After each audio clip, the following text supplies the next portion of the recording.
Welcome to our series of podcasts focusing on international employment law. I'm Ailey Murray, Senior Counsel in the Employment Team here at Travers Smith, and this month I'm joined with Ed Mills, who's our Head of Department.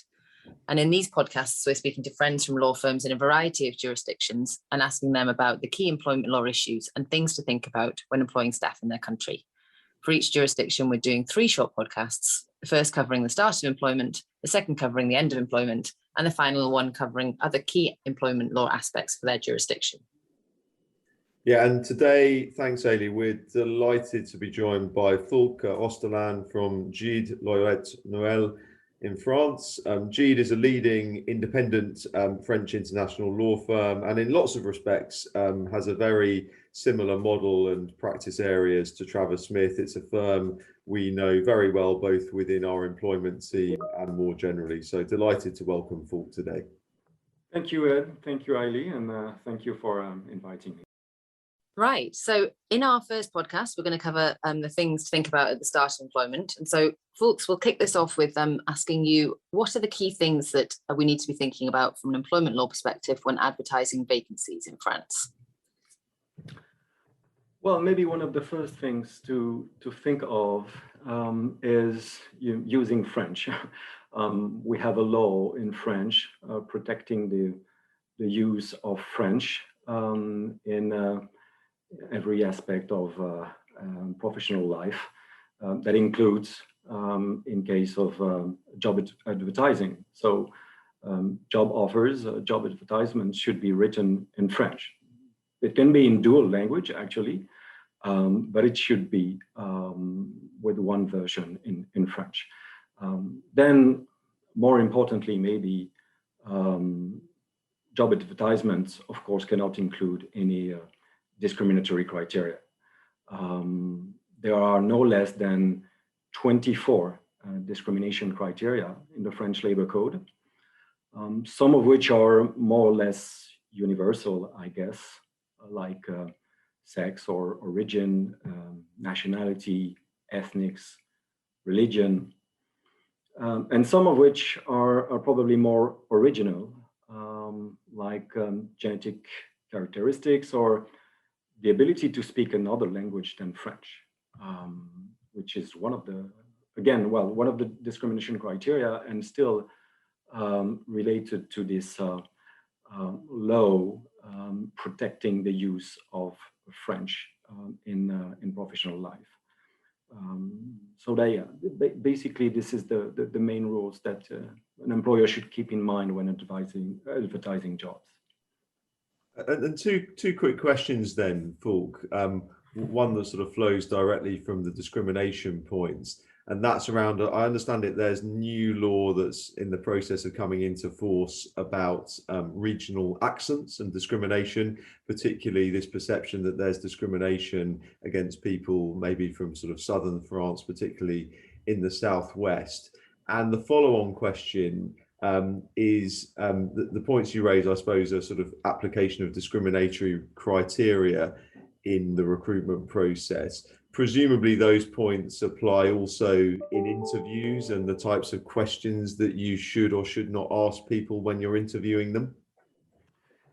Yes, well, on your first point, that you're absolutely right.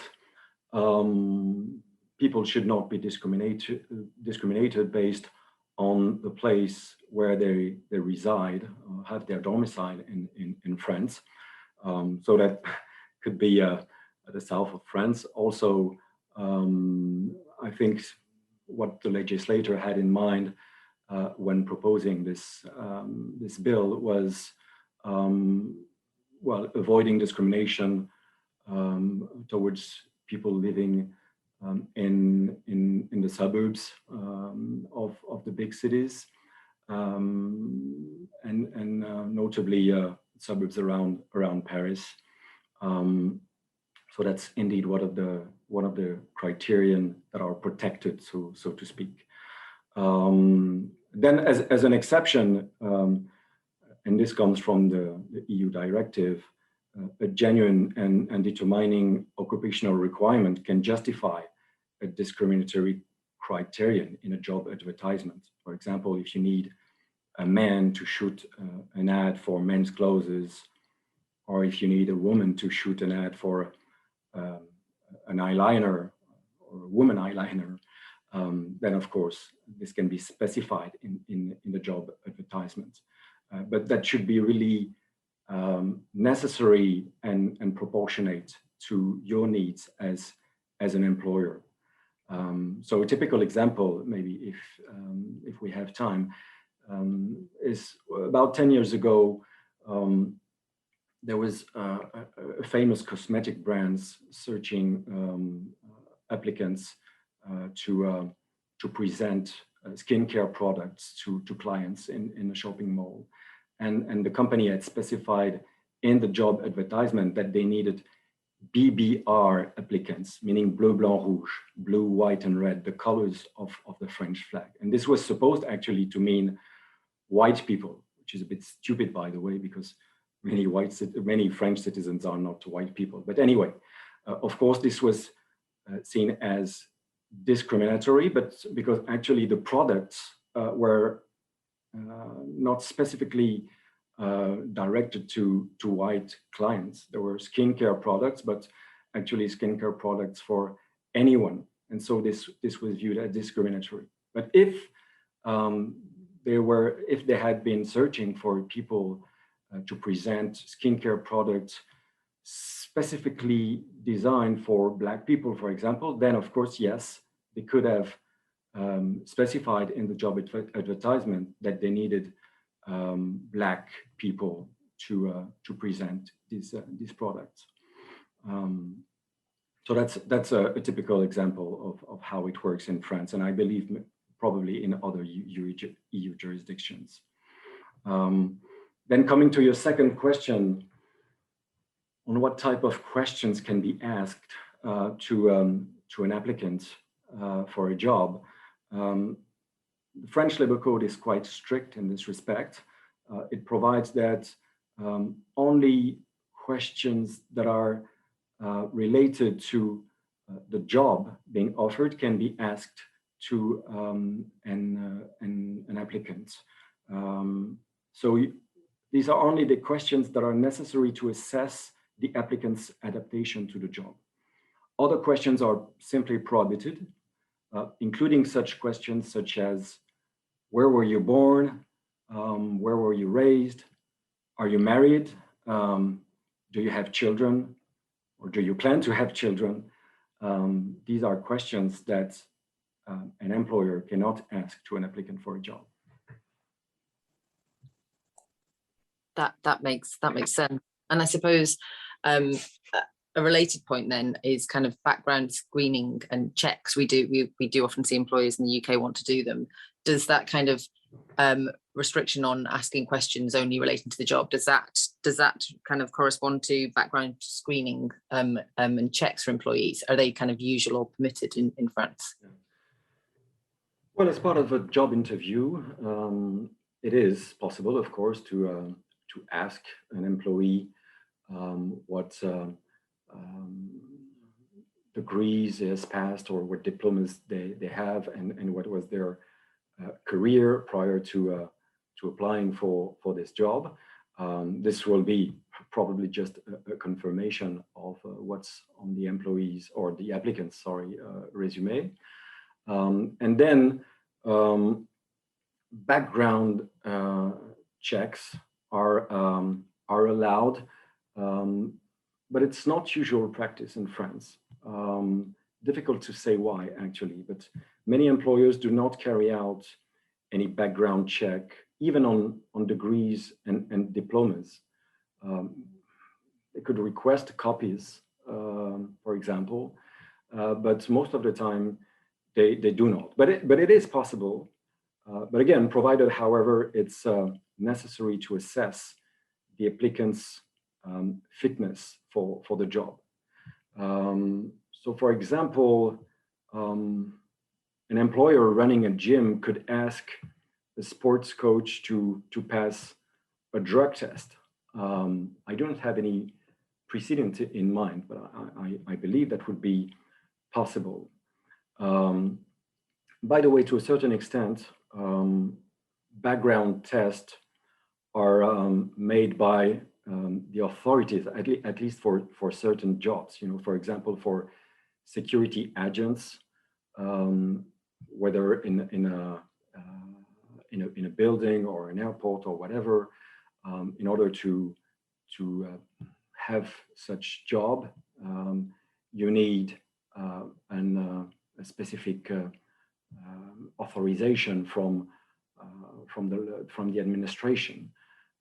And so the administration will deliver the authorization only provided the person has a clean criminal record. So as an employer, you won't need to ask for the criminal record because the employee will have the valid title to perform the job.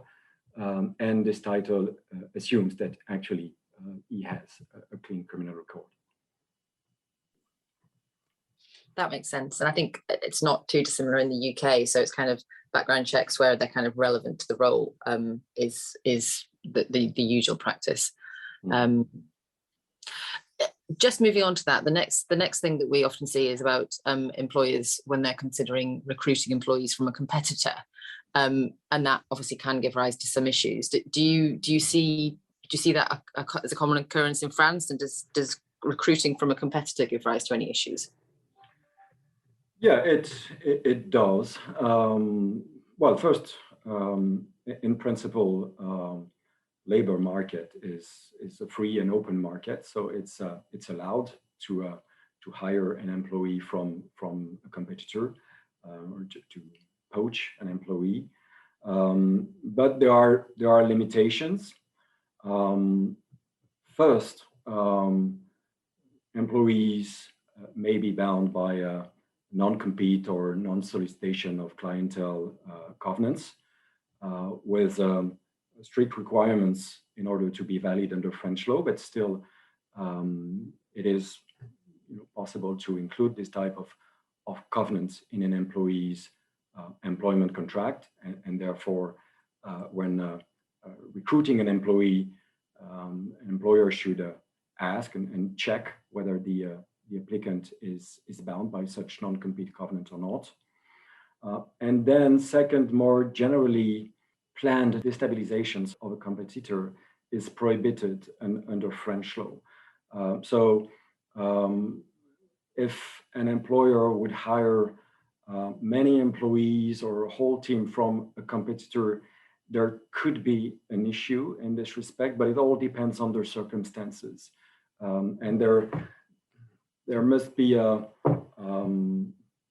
necessity test passed by the employer. The question is really, is it possible to achieve your legitimate recruitment goal as an employer by other means than poaching all the employees from a competitor or an entire team from a competitor? Could you have done otherwise?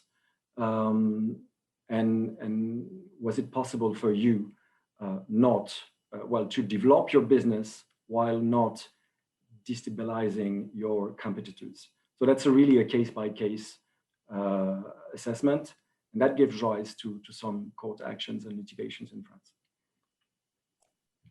Very interesting. Okay, well, look, let's move on to the final topic on this recruitment podcast. And what we're thinking about here, Foulques, is how you would document the contractual terms. And I suppose it might be worth, before you respond to that point, just quickly drawing the distinction between corporate officers and employees, because I think the focus so far has been about how you would engage employees, but obviously there's that corporate officer category as well.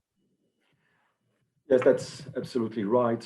There's a strong distinction under French law between corporate officers and employees.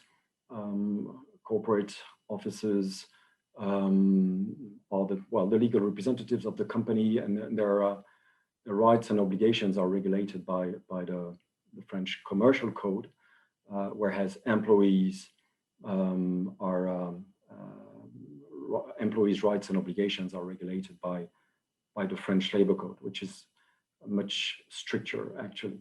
So that's an essential distinction to be made. And then focusing on employees, what you should think of when documenting a contract.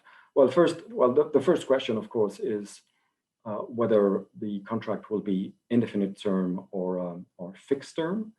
And I think it's important to emphasize in this respect that indefinite term employment agreements are the rule under French law, and fixed term employment agreements are only the exception.